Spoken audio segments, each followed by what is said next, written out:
So hi friends, কেমন আছো তোমরা? আশা করি সবাই খুব ভালো আছো। তো আজকে চলে এলাম আমি নতুন আরেকটা ওয়াটার কালার পোর্ট্রেট নিয়ে। তো বুঝতেই পারছো তোমরা আমি কার ছবি ড্রয়িং করতে চলেছি। তো south Indian actor Sai Pallavi, তো ওনার ড্রয়িং আমি করতে চলেছি। তো প্রথমেই আমি বলে দিই, আমি ইউজ করছি হ্যান্ডমেড পেপার, তার উপর ওয়াটার কালার আর পেন্সিল রাবার নর্মাল যেগুলো করি। তো প্রতিবারের মতো মেজারমেন্ট করে ড্রয়িং করে নিয়েছি এবং ওয়াটার কালার স্টার্ট করে দিয়েছি। তো বলে দিই তোমাদের, আমি 3টে লাইভ ভিডিও করেছি। তো 3টে লাইভেই আমি দেখিয়েছি যে কীভাবে ড্রয়িংটা করছি। তো এখানে তো সব কিছু এডিট করা তোমরা দেখতে পাচ্ছ, স্পিড বাড়ানো আছে, অনেক কিছু এডিট করা আছে। তো ওখানে আমি রিয়েল টাইম কীভাবে করছি সেটা দেখিয়েছি। আশা করি অনেকে দেখেছো, দেখলাম। তো যারা দেখোনি লাইভ ভিডিওটা দেখতে পারো। আর এখানে তো আমি কমপ্লিট ভিডিও তোমাদের বলেছিলাম নিয়ে আসবো, তো এখানে কমপ্লিট ভিডিওটাও আমি নিয়ে এসেছি। তো তোমরা দেখতে থাকো ড্রয়িংটা আমি কিভাবে করছি। চলো এবার ড্রয়িং সম্পর্কে কিছু বলা যাক। তো ব্যাকগ্রাউন্ড আমি একটু ইউনিক টাইপের করেছি, করে যেভাবে আমি করি প্রথমে চোখটা করে নিয়েছি এবং তারপর শুরু করেছি। তো এটা হচ্ছে ফার্স্ট লেয়ার চলছে। ওয়াটার কালার বিভিন্ন লেয়ার বাই লেয়ার করতে হয়, ওয়াটার কালার কখনো একবারে হয় না। আমি এগিয়েছি আস্তে আস্তে। তো যারা আমার চ্যানেলে নতুন তাদের উদ্দেশ্যে, যদি তোমরা ড্রয়িং ভিডিও দেখতে পছন্দ করো তাহলে অবশ্যই আমার চ্যানেলটাকে সাবস্ক্রাইব করে নেবে, আর আমার চ্যানেলটা ভিজিট করে এরকম আরও অনেক ড্রয়িং ভিডিও তোমরা দেখতে পাবে। তো যদি দেখতে চাও তাহলে অবশ্যই চ্যানেলটা ভিজিট করে নাও। বিভিন্ন রকম পোর্ট্রেট ড্রয়িং দেখতে পাবে, ওয়াটার কালার, অয়েল, অ্যাক্রিলিক, তো বিভিন্ন রকম ড্রয়িং আমি করে থাকি। আমি আমার ড্রয়িং করার সাথে সাথে এক্সপিরিয়েন্সটা তোমাদের সাথে শেয়ার করি। তো অবশ্যই লাইক, কমেন্ট, শেয়ার করবে।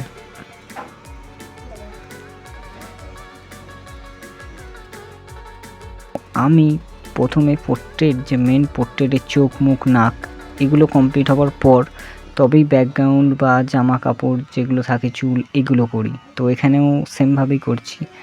হ্যাঁ, এটা করার বিশেষ কোনো উদ্দেশ্য নেই, এটা করার একটাই উদ্দেশ্য যে ড্রয়িংটা যখন আমরা করছি, ড্রয়িংটা ঠিক পারফেক্ট হচ্ছে কি হচ্ছে না এই জিনিসটা বোঝার জন্য। মানে চোখ, মুখ, নাক এগুলোই তো মেন ড্রয়িংয়ের, পোর্ট্রেট ড্রয়িংয়ের এগুলোই মেন। তো ওই জন্য এগুলো আগে দেখে নিই ঠিকঠাক হচ্ছে কি না, তারপর তো বাকি সব কিছু আছেই। তো সেই হিসেবেই আমি এটাও করছি, এখানেও করছি।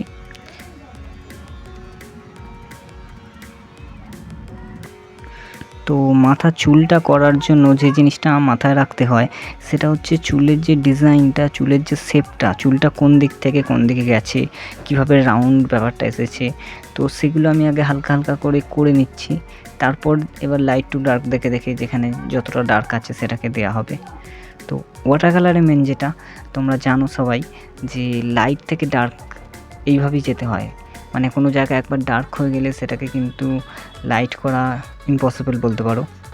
তো সেই হিসেবেই আমি কানেরগুলো খুব ভালোভাবে লাইট রেখে ব্যাকগ্রাউন্ডটা করছি, কারণ কানেরগুলো একবার যদি ডার্ক হয়ে যায়, হোয়াইট দিলে হয়, বাট পেপার সাদা রেখে যতটা সুন্দর দেখায় হোয়াইট কালার দিয়ে অতটা সুন্দর দেখায় না, মানে আমার যেটা মনে হয়। তো সেই হিসেবেই আমি আগে ওইগুলো বাদ দিয়ে তারপর ড্রয়িংটা করছি। তো যে যে জায়গাগুলো ডার্ক আছে এবার আমি দেখে দেখে সেই জায়গাগুলো সেইভাবে ডার্ক দিচ্ছি। তো বেশিরভাগ আমি মোটা তুলি ইউজ করি এবং লাস্টের দিকের যে সূক্ষ্ম কাজগুলো থাকে সেগুলোর জন্য সরু তুলি ইউজ করি। তো তোমাদের কাছে একটাই রিকোয়েস্ট, যদি ভালো লাগে অবশ্যই শেয়ার করবে তোমার সেই সব বন্ধুদের সাথে যারা ড্রয়িং পছন্দ করে, ড্রয়িং মানে দেখে, ভালোবাসে তাদের কাছে। আর একটু লাইক, কমেন্ট করবে, আমাকে জানাবে যে আমার ড্রয়িং তোমাদের কেমন লাগছে। আর এই রিসেন্টলি আমি একটা ড্রয়িং করেছি খান স্যারের, সেটা আশা করি তোমরা দেখেছো, না দেখে থাকলে দেখে নেবে।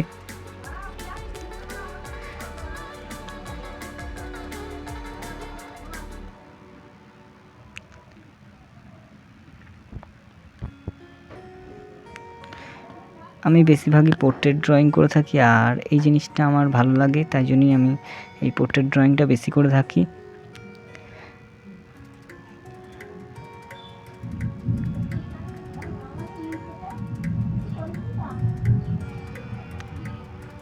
তো এবার সাইডে যে চুলগুলো আছে একটা দুটো যেরকম, ওগুলো সরু তুলি দিয়ে ডিটেলস হালকা হালকা করে দিচ্ছি। অনেককেই দেখেছি ওয়াটার কালার সম্পর্কে খুব একটা ভয় পায়, ওয়াটার কালারটা সচরাচর ইউজ করতে চায় না। তো তাদের উদ্দেশ্যে ওয়াটার কালার যদি তুমি প্র্যাকটিস করতে থাকো তাহলে ওয়াটার আর কালারের যে মিশ্রণটা, ব্যালেন্সটা, সেটা ঠিক করতে পারলেই মোটামুটি কালার করা যায়। তো তোমরা যদি আমার লাইভ ভিডিওটা দেখে থাকো তাহলে দেখতে পাবে আমি খুব ধীরে ধীরে ডিটেলসে একটা করে ড্রয়িং করি। এখানে স্পিডে হতে পারে, তোমাদের হয়তো বুঝতে অসুবিধা হতে পারে। তো মাঝে মাঝেই আমি কিন্তু বিকেলবেলা বা সন্ধেবেলার দিকে লাইভে আসি। তো তোমরা যদি অনলাইন থাকো তাহলে তোমরা ইউটিউবে দেখবে আমার ভিডিও।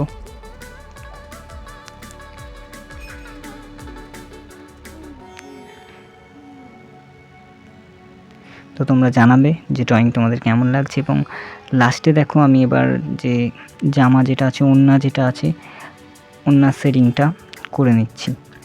তো এইভাবে আমি পুরো জিনিসটাকে ধীরে ধীরে করি। এই ড্রয়িংটা কমপ্লিট করতে আমার 6 থেকে 7 ঘন্টা টাইম লাগে। তো এই হচ্ছে আমার সেটআপ। কিছু বলার নেই, আমাদের এরকমভাবেই সব কিছু চলতে থাকে। সব এক জায়গাতেই আর কি হয়।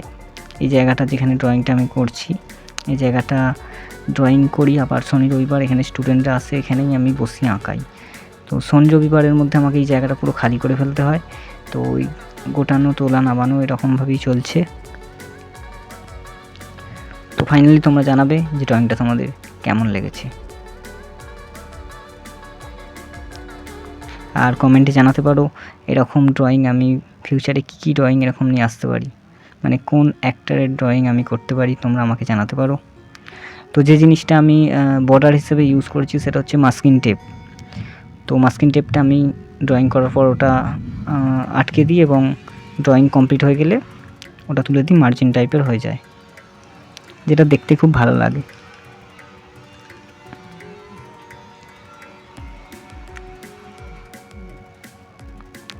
তো আশা করি ড্রয়িংটা তোমাদের ভালো লাগবে। ভালো লাগলে অবশ্যই একটা লাইক করবে আর কমেন্ট করে জানাবে।